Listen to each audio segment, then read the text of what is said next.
What happens when a man who has everything tries to destroy a woman who has nothing in the glittering heart of New York City inside a restaurant where a single meal costs more than a month's rent? Billionaire titan Gavin Creed is about to have his perfect world shattered. He unleashed a torrent of rage on a humble waitress over a simple mistake, intending to publicly humiliate her to crush her spirit. But he never expected her response. He never expected a ghost from a past he had buried under billions of dollars to reappear.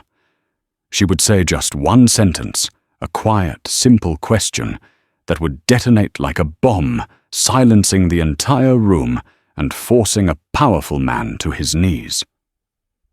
This isn't a fairy tale. This is a story about how the deepest secrets never stay buried. The air in Ethelgard was not merely conditioned, it was curated. It smelled of old money-seared scallops and a faint, almost imperceptible floral note that probably had its own patent. Chandeliers like frozen waterfalls of crystal hung from the vaulted ceiling, their light catching the polished silver and the expectant faces of New York's elite. This was a place where deals were sealed with a handshake over a $5,000 bottle of Chateau Petrus, and where a person's worth was judged by the cut of their suit and the name on their reservation. Tonight, the most important reservation belonged to Gavin Creed. From the outside, Gavin was the city's golden son.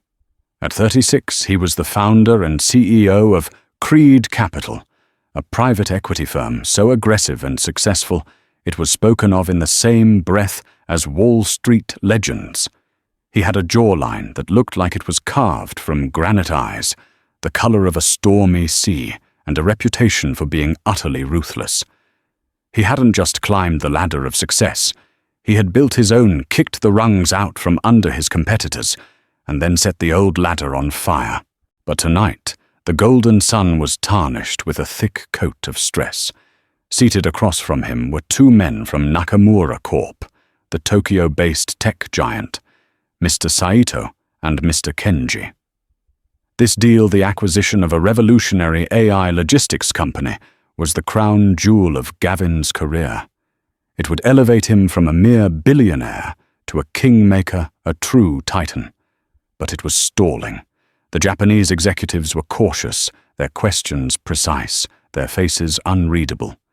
Every smile felt like a polite refusal.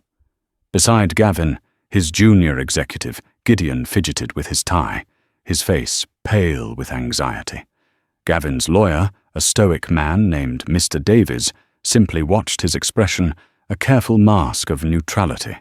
Gavin could feel the deal slipping through his fingers like fine sand, and the pressure was building in his chest, a physical weight that made the starched collar of his shirt feel like a noose. He signaled for another bottle of wine, his gesture sharp and impatient. It was Rosa Miller who saw the signal. Rosa had worked at Ethelgard for 6 months. To her, the restaurant wasn't a symbol of success. It was a theater of survival. Each shift was a tightrope walk of balancing heavy trays, remembering complex orders, and maintaining a state of perpetual smiling invisibility. She was an expert at becoming part of the background, a silent phantom who refilled water glasses and cleared plates without ever drawing a glance. She was 28, though the long hours and constant worry about rent for her tiny Brooklyn apartment had etched faint lines of exhaustion around her eyes. She had come to New York with dreams of being a graphic designer, but the city had a way of grinding dreams into dust, forcing you to take whatever job paid the bills. Her life was a world away from the one Gavin Creed inhabited. She knew this because she, like everyone else in the financial world, knew who he was. His face was plastered on magazine covers, his success story, a modern myth. A boy from the wrong side of the tracks who remade himself into a king. Seeing him in person was surreal. He was more intense, more magnetic, and radiated a cold, dangerous energy that made the hairs on her arms stand up. She approached the table with the practiced grace of a seasoned waitress. The wine was a 2005 Domaine de la Romane Conti, a bottle so expensive she was terrified to even hold it. "Mr. Creed," she said, her voice a soft murmur as she presented the bottle. He didn't even look at her. He just grunted a sound of dismissal and gestured impatiently at the glasses. Gideon flinched. The Japanese executives remained perfectly still. Rosa's hands were steady as she began to pour. She'd performed this ritual 1,000 times. The precise angle, the gentle tilt, the small twist of the bottle to prevent a drip. She poured for Mr. Saito, then Mr. Kenji. Then she moved to Gavin, and that's when it happened. A busboy rushing past with a heavy tray of cleared dishes stumbled. His tray clipped Rosa's elbow just a slight nudge, but it was enough. The neck of the bottle jerked. A stream of dark crimson wine, worth more than Rosa's entire monthly salary, splashed across the pristine white tablecloth, and worse, onto the sleeve of Gavin Creed's custom-tailored Tom Ford suit. The silence at the table was instantaneous and absolute. It was as if a vacuum had sucked all the sound out of their corner of the restaurant. Rosa froze, her heart hammering against her ribs. "Oh my God," she whispered, her face draining of all color. "I am so sorry." Gideon looked like he was about to have a heart attack on his boss's behalf. Mr. Davies closed his eyes for a brief second, as if in prayer. The Japanese executives for the first time showed a flicker of emotion, surprised discomfort. Gavin looked down at his sleeve, at the spreading stain of deep red on the immaculate grey fabric. He didn't move for a full 5 seconds. He just stared. When he finally lifted his head, his eyes, those stormy grey seas, were fixed on Rosa, and the calm had turned into a raging hurricane. "Are you an absolute idiot?" He hissed, his voice low, but carrying a venom that made Rosa physically recoil. He didn't shout. Not at first. It was worse. It was a cold, surgical evisceration. "Do you have any idea what you've just done?" he continued, his voice rising slightly with each word. "This is a $10,000 suit. That was a $5,000 bottle of wine. But that's just money. What you've done is disrupt a multi-billion-dollar negotiation. You, with your incompetence and your clumsiness, have cast a pall over this entire evening." He was on his feet now. The pretense of civility was gone. The raw volcanic pressure he'd been under all night had found a target, a release valve. And it was Rosa. It was an accident. She stammered, her hands trembling. The busboy. "Do not make excuses," he boomed, and this time he was shouting. Heads turned all across the restaurant. The gentle hum of conversation faltered. Diners paused forks halfway to their mouths. "I don't care if the President of the United States tripped you. Your job is to be perfect, invisible, flawless. You are paid to not make mistakes, and you have failed in the most spectacular way possible." The restaurant manager, a sleek Frenchman named Mr. Dubois, was now rushing over his face, a mask of horrified apology. "Mr. Creed, my deepest apologies. 1,000 apologies. Please allow us to take care of everything." Gavin ignored him, his eyes still locked on Rosa. He seemed to be enjoying her terror, feeding on it.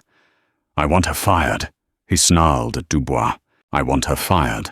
And I want her name so that I can personally ensure she never works in a service establishment in this city ever again. A person with this level of ineptitude shouldn't be allowed to serve water, let alone." He was on a roll, the words, a torrent of cruelty. Rosa felt 100 pairs of eyes on her. She felt stripped bare, humiliated, worthless. Tears welled in her eyes, hot and shameful. She wanted the floor to swallow her whole. She was just a girl trying to pay her rent, and this man, this god of money and power, was trying to break her for sport. And that's when something inside her snapped. The fear didn't vanish, but it was suddenly joined by a different feeling anger, a deep, resonant anger. Who was he? Who was this man to stand in his ivory tower and treat another human being like dirt beneath his heel? The myth of Gavin Creed. The boy from the wrong side of the tracks was a lie. He hadn't just left his past behind. He had clearly stomped on it and forgotten the feel of the mud. Her trembling stopped. She straightened her back. She lifted her chin and met his furious gaze directly. The tears were still there, but they were no longer tears of shame. They were tears of defiance. She took a slow, steadying breath. The entire restaurant was dead silent, waiting for the final crushing blow. The manager was about to drag her away. Gavin's face was contorted in a mask of triumphant rage, and then Rosa spoke. Her voice wasn't loud. It wasn't a shout or a scream. It was quiet, clear, and carried across the silent room with the force of a thunderclap. "Mr. Creed." "Gavin." She used his first name. The intimacy of it was a shock in itself. His fury faltered for a microsecond, a flicker of confusion in his eyes. She held his gaze and asked the question that would change everything. "Do you still have the other half of the king's coin?" The room remained silent, but the quality of the silence changed. It was no longer the silence of a crowd watching a spectacle. It was the silence of utter, profound bewilderment. The question meant nothing to anyone else in the room. It was a string of nonsense words. But to Gavin Creed, it was a ghost. The rage on his face didn't just disappear. It shattered. It was replaced by a look of such profound shock, such raw, unveiled disbelief, that he looked like a completely different person. The blood drained from his face, leaving him pale as a spectre under the crystal lights. His jaw, which had been tight with anger, went slack. He stared at Rosa, but he wasn't seeing a clumsy waitress anymore. He was seeing something else. Someone else. A memory he had buried 20 years ago under a mountain of ambition and pain. He took a half step back, a reflexive, instinctual movement, as if he'd been physically struck. The Titan of Wall Street, the man who could move markets with a whisper, was rendered utterly speechless by a quiet waitress and a question about a coin. The silence stretched on, thick and heavy. Mr. Sato and Mr. Kenji exchanged a look of pure confusion. Gideon's mouth was hanging open. Mr. Dubois looked back and forth between the billionaire and the waitress, his mind unable to compute what was happening. In that moment, Rosa Miller, the invisible waitress, was the most powerful person in the room. The world swam back into focus for Gavin Creed in slow, painful increments. The hushed whispers from the surrounding tables, the bewildered face of his lawyer, the crystal chandelier that now seemed to be mocking him with its brilliance. But all he could truly see was the woman standing before him. Rosa Miller. The name meant nothing. Her face, however, was a key, unlocking a door in his mind that he had bricked up and plastered over decades ago. The freckles were fainter. The childhood roundness of her cheeks was gone, replaced by the elegant angles of a woman who had known hardship. But the eyes, they were the same shade of determined green, like moss growing on old stone. The eyes of Chloe. His Chloe. "Get out," Gavin said, his voice a hoarse rasp. It wasn't directed at Rosa. He waved a dismissive, trembling hand at his guests. "The meeting is over. Gideon Davies, get them back to their hotel. We're done for tonight." Gideon startled into action, began sputtering apologies to the Japanese executives. Mr. Davies, ever the professional, rose smoothly. "Gentlemen, my sincerest apologies for the interruption. We will reschedule at your earliest convenience." He shot Gavin a look filled with 1,000 questions, but Gavin's gaze was still fixed on Rosa, a man seeing a phantom in broad daylight. Mr. Dubois, the manager, stepped forward again, wringing his hands. Mr. Dubois, "Creed, shall I remove her?" Gavin's head snapped towards him. "Touch her, and you'll be managing a hot dog stand in Queens." He snarled, the venom returning, but this time it was protective. Confused. "Get us a private room. Now." Dubois scurried away without another word. The spell was broken, and the restaurant erupted into a low roar of gossip and speculation. Gavin turned back to Rosa. The anger was gone, replaced by a raw, unnerving vulnerability. He looked lost. "You," he said, the single word heavy with 2 decades of unasked questions. He led her not by the arm, but by walking in front of her, as if she were a fragile, explosive secret he needed to contain. They were shown to the Merlot room, a small, opulent space designed for intimate dinners, dominated by a single mahogany table and walls lined with wine bottles behind wrought-iron gates. The door clicked shut, sealing them in a cocoon of silence and suffocating history. For a long moment they just stood there, separated by the polished table. How Gavin finally asked, his voice barely a whisper. "How are you here? I work here." Rosa replied, her voice steady now. The initial shock had passed, replaced by a strange, melancholic calm. She had gambled everything on that one sentence, and now she had to play the hand she was dealt. "I saw your picture in a magazine a while back. I read about how you frequented this place. I applied for a job. I've been hoping to see you." "Hoping to see me," he repeated, a bitter, incredulous laugh escaping his lips. "For what a handout?" To remind the great Gavin Creed of the dirt he came from. Is that it? The walls were going back up, the vulnerability being patched over with his old armor of cynical aggression. Rosa's expression didn't waver. "No. I came for an answer, Damie." The childhood nickname hit him harder than the first question. No one had called him that in 20 years. He was Gavin Creed. He was Mr. Creed. He wasn't Damie, the skinny, scrappy kid from Harrow's End, the run-down, forgotten borough that the city tried to pretend didn't exist. "Don't call me that," he said, his voice tight. "Why not?" she challenged softly. "It's who you are, or who you were. I just wanted to know what happened to that boy, the one who promised he'd never forget where he came from." The accusation hung in the air, sharp and clear, and with it, the memories flooded back, no longer a trickle but a raging torrent. Flashback, 20 years earlier, Harrow's End. The world was grey. The concrete of the crumbling apartment blocks was grey. The sky was often a smog-filled grey, and the future felt greyest of all. But for 10-year-old Damie and 8-year-old Chloe, there were pockets of colour. There was the green of the overgrown patch of weeds behind the laundromat they called the jungle. There was the bright, chaotic red of Mrs. Alvarez's chili cart on the corner.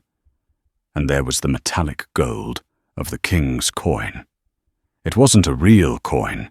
It was a token from a broken-down arcade machine, King's Quest. Damie had found it lodged in the coin return slot. It was thick and heavy.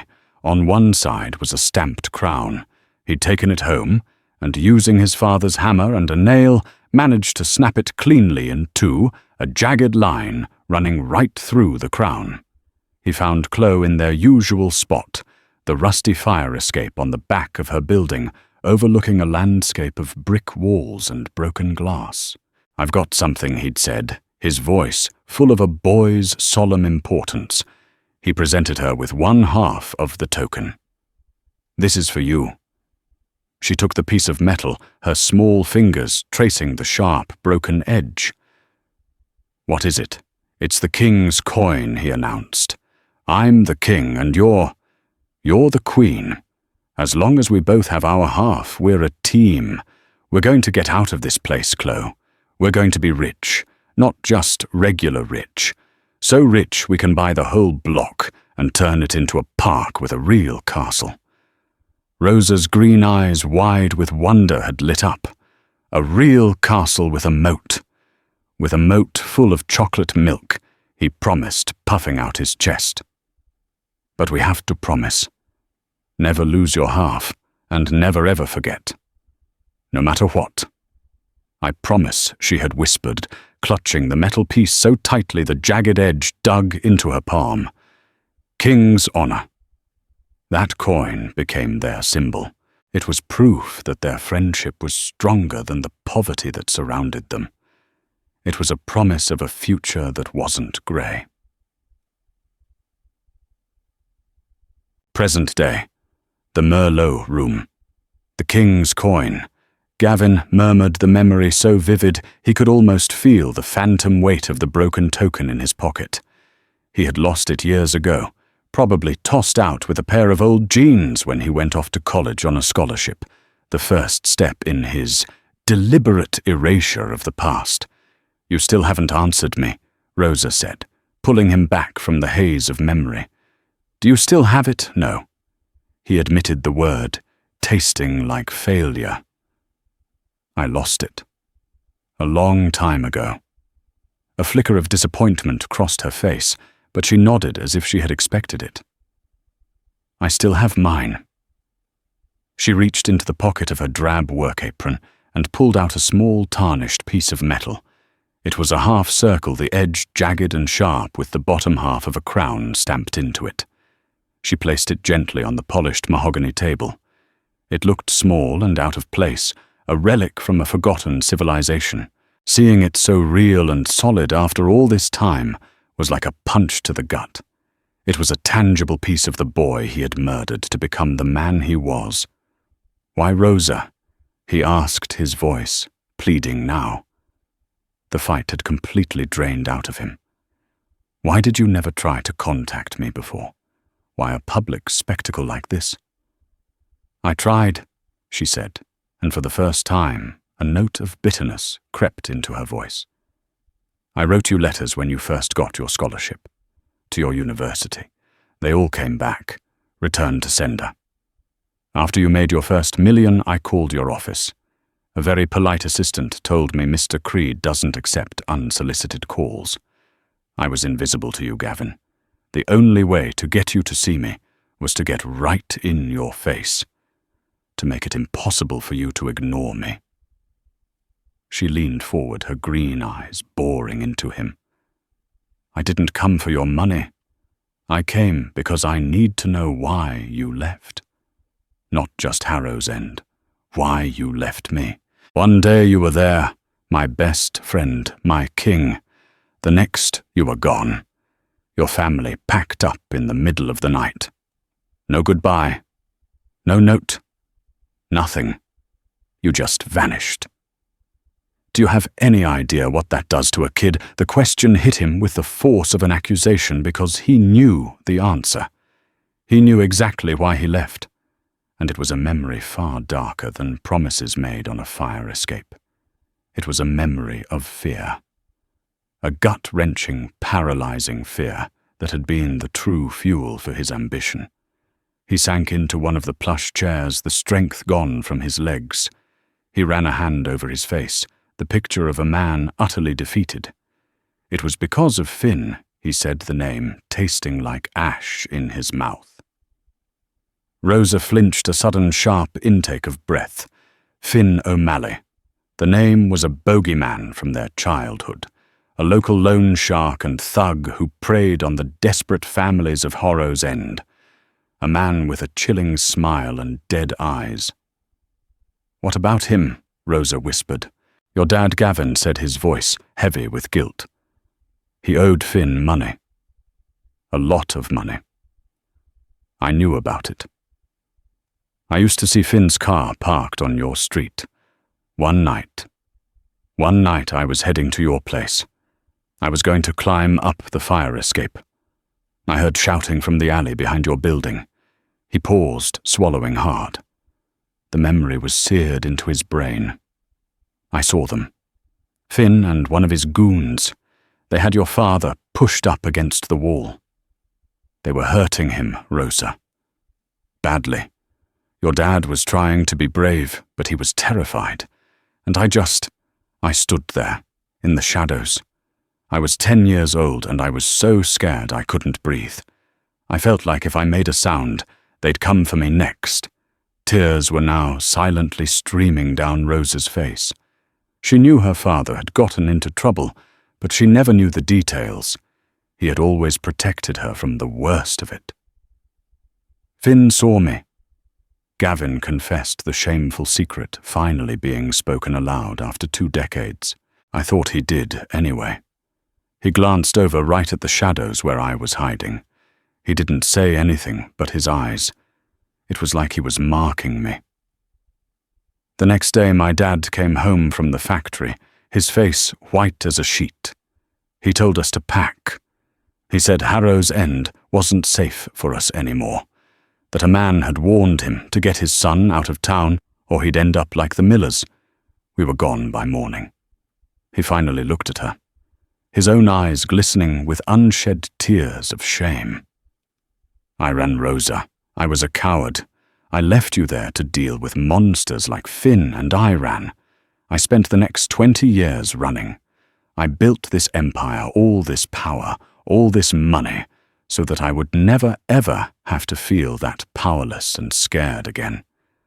So that no one like Finn O'Malley could ever touch me. And forgetting you, forgetting Harrow's End, it was part of the armor. It was easier than living with the shame of what I did, or what I didn't do. The confession lay between them raw and ugly. The story of Gavin Creed wasn't one of rags to riches.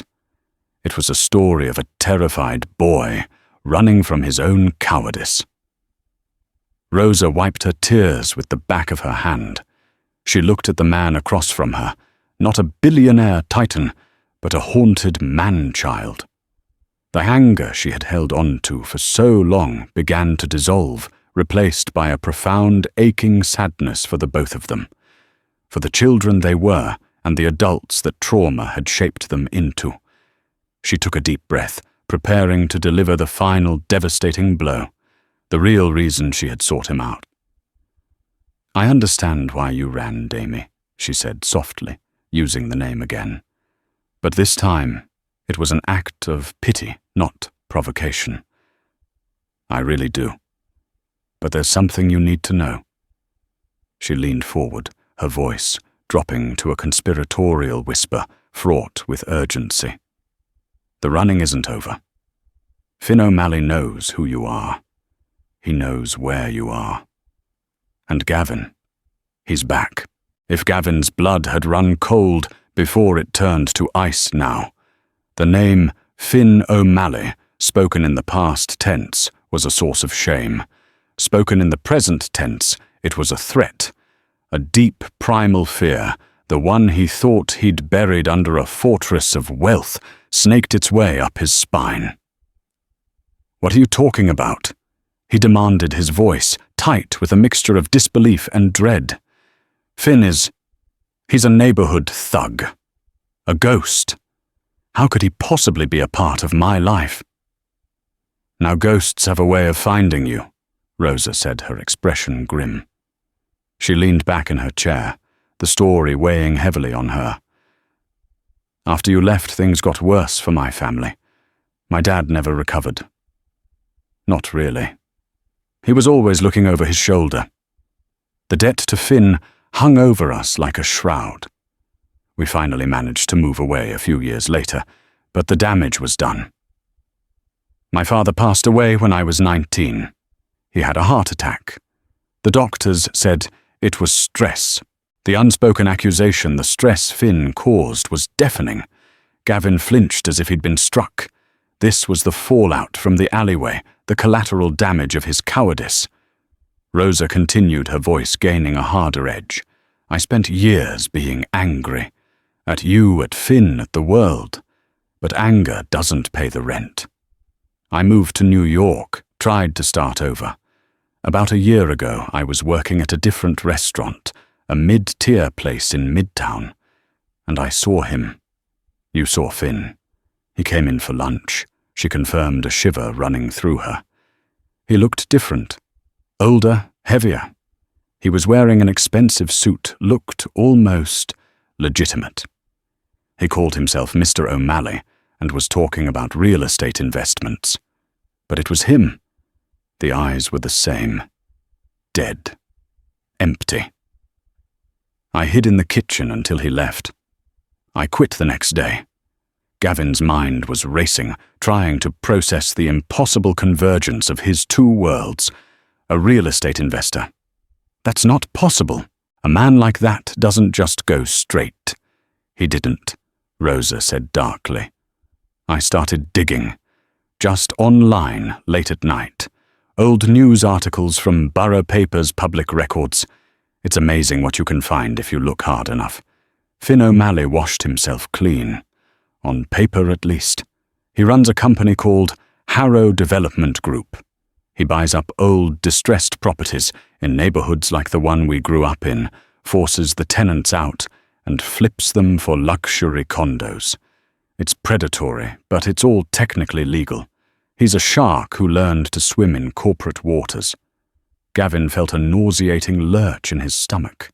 The thuggery hadn't stopped. It had just been professionalized. Finn was still preying on the weak, but now he was doing it with lawyers and loopholes instead of fists. But that's not the worst part, Rosa said, her voice dropping lower. About 2 months ago, I saw an article about your big deal, the one with Nakamura Corp.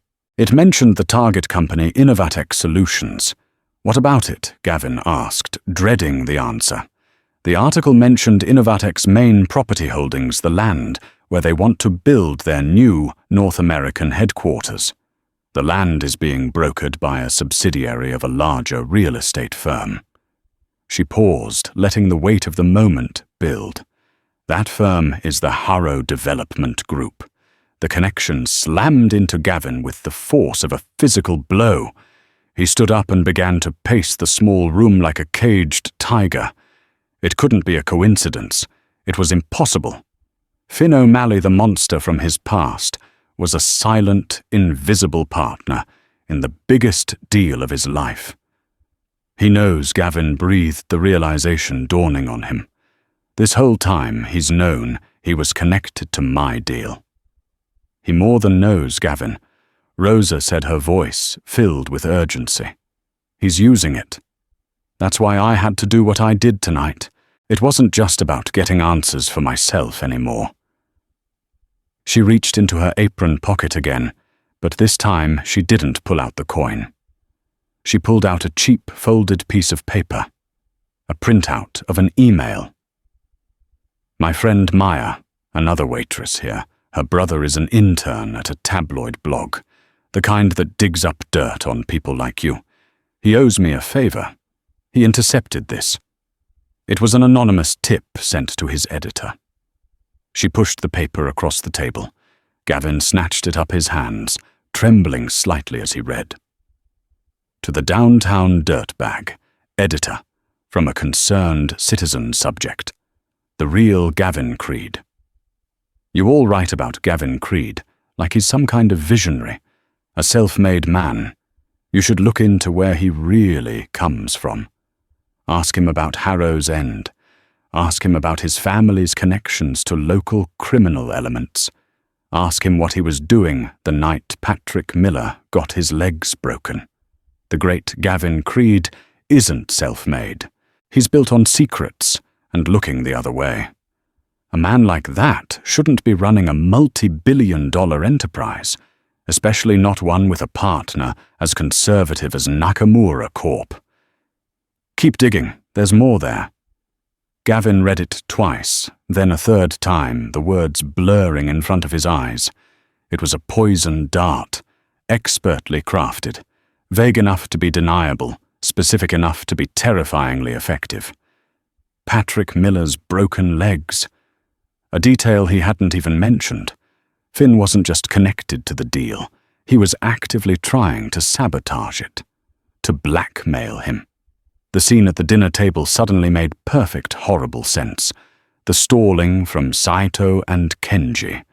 Their polite but persistent questions about his background, his family history, the kind of deep-dive due diligence that was unusual even for a deal this size. Nakamura Corp had likely received a similar, anonymous tip. They were sniffing around the edges of his past, and they were smelling smoke. "He's blackmailing me," Gavin whispered the reality of his situation, crashing down on him. "He's not after a payout. Not yet. He's squeezing me. He's letting me know he has this information, this power over me. He'll let the deal go through, and then once I'm in deeper than ever, that's when he'll come for his price. A piece of the company. A permanent silent partnership. He's trying to latch onto me like a parasite."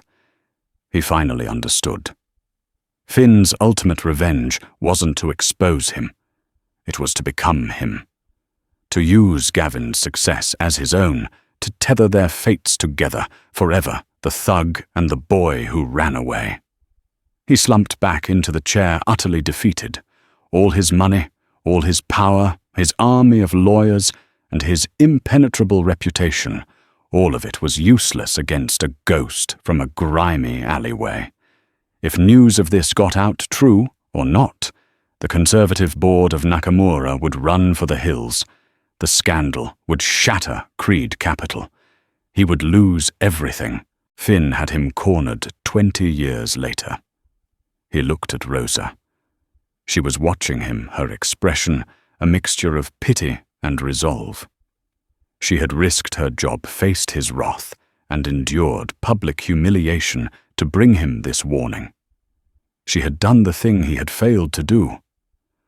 All those years ago, she had stood up to the monster. In that moment, the power dynamic in the room, which had been shifting all night, settled into its final form. Gavin Creed, the billionaire, was helpless. Rosa Miller, the waitress, held the key. She didn't have money or influence, but she had the one thing he didn't, the truth. She was the only other person alive who knew the whole story, who understood the battlefield. "What do I do?" he asked, the question stripped of all arrogance. It was the plea of a terrified man. Rosa looked at the half-coin still sitting on the table, then back at him. A strange, fierce light ignited in her green eyes. The fear was gone. The sadness was gone. All that was left was a steely resolve that Gavin recognized from his own reflection in the mirror during his most ruthless negotiations.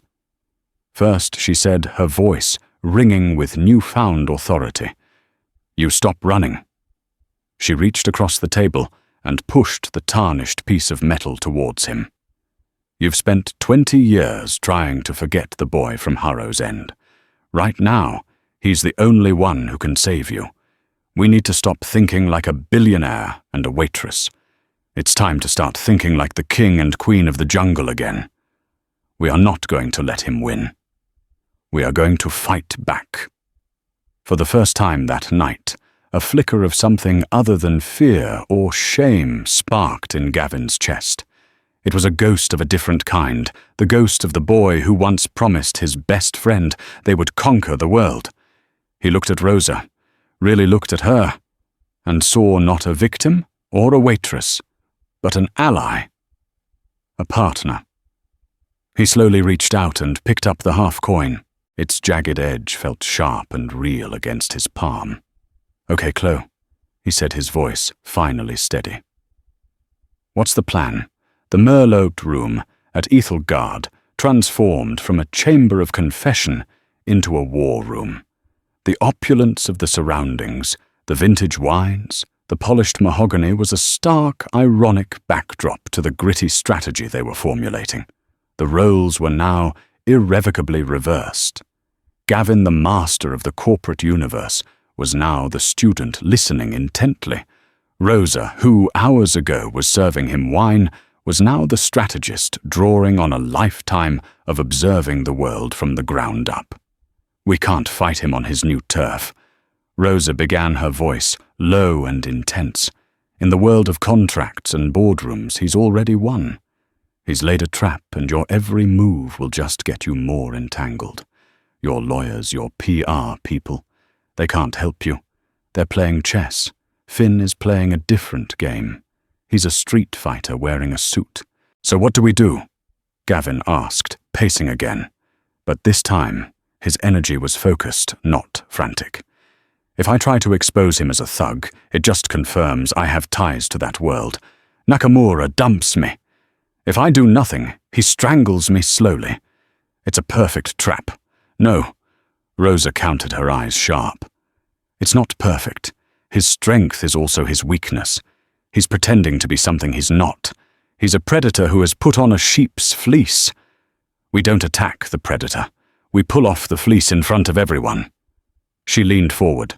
You can't be the one to do it. It has to come from someone else. Someone he's hurting now.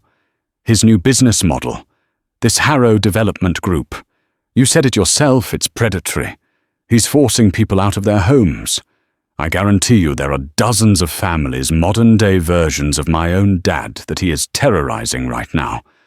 Those are the people we need. A light went on in Gavin's mind. He stopped pacing. My foundation, the Creed Foundation. We do pro bono legal work, urban development grants. Exactly, Rosa affirmed. You don't go after Finn O'Malley, the ghost from your past. You, Gavin Creed, the philanthropist, launch a major initiative to combat predatory real estate practices in New York's underserved boroughs. You offer free legal representation to anyone being strong-armed by developers. You become the champion of the very people he's preying on. Gavin saw the brilliance of it immediately. It was a flanking maneuver. He wouldn't be attacking Finn directly, but he would be systematically dismantling his business from the ground up, all under the unimpeachable guise of charity. My team can get it set up in days, Gavin said, a spark of his old decisive self returning. He pulled out his phone. I have the best investigators money can buy. We'll find every family Finn has threatened, every illegal eviction notice, every ounce of leverage he's used. We'll bury him in lawsuits. And I'll find the lead witness, Rosa said. I still know people in the old neighborhood, people who talk. I can find the one person, the one family with the most compelling story, the one Finn has underestimated. He won't see it coming from me. Their eyes met across the table. A new partnership was forged in the fire of the old one. The next 72 hours were a blur of controlled chaos. Gavin was a force of nature unleashed. He mobilized his foundation, redirecting millions in funding. His legal team, led by the now fully briefed and deeply impressed Mr. Davies, worked around the clock setting up a public-facing task force. His private investigators, a team of ex-FBI and Mossad agents, descended on Harrow Development Group's public records like wolves. Rosa, meanwhile, went back to the one place Gavin could never go, Harrow's End. It was still grey, but now the grey was punctuated by the garish signs of gentrification. Luxury living banners hung from buildings that used to house families she knew. She reconnected with old acquaintances, speaking to them not as a waitress from a fancy restaurant, but as one of their own. As Patrick Miller's daughter. She found her target in a third-floor walk-up, in a building slated for demolition. An elderly woman named Mrs. Rodriguez, who had lived there for 50 years. Finn's company had bought the building and was using every dirty trick in the book to force her out, cutting off the heat, intermittently refusing repairs, sending threatening legal notices filled with confusing jargon. But Mrs. Rodriguez was a fighter, and she had proof. She had kept a detailed log of every incident, every threat. She even had a recording on her old flip phone of one of Finn's men telling her it would be a shame if there was a fire. It was the smoking gun. Gavin arranged the meeting, not in his gleaming office, but in a neutral rented conference room.